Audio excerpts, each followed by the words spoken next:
I spent my lunch break yesterday taking my terminals off and cleaning them on my battery.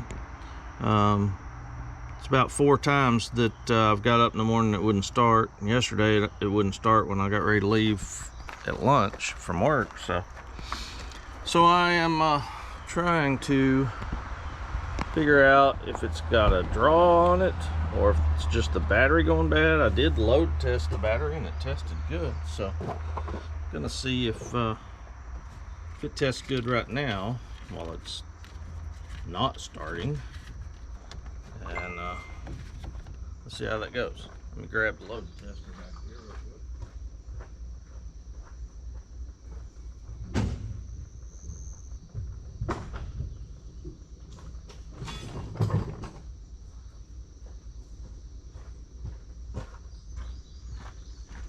Okay, you can get these at Harbor Freight or O'Reilly's or AutoZone.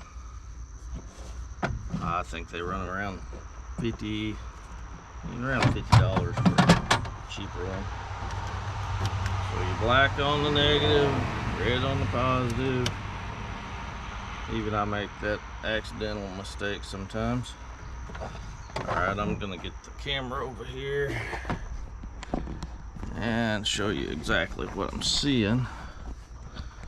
So you can see there it's got a 6-volt section on the left there and a 12-volt section that goes all the way across, and it's showing over 12 volts. I don't want this to short out against the battery here. So it's over 12 volts. Then you got the switch down here, and that's what puts a load on it. And the most common load is a heater element. So when I switch that on, it's showing bad. It goes down to 9 volts, and it draws it down to less than 11.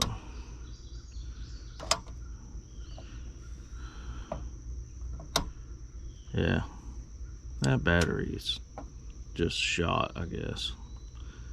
It wasn't testing that way yesterday at lunch, but I had already drove it home with the alternator charging it really good, I guess. And now this gets hot, so don't grab a hold of it if you have one of these. But looks like I'll be taking my battery back off. The second time in 2 days.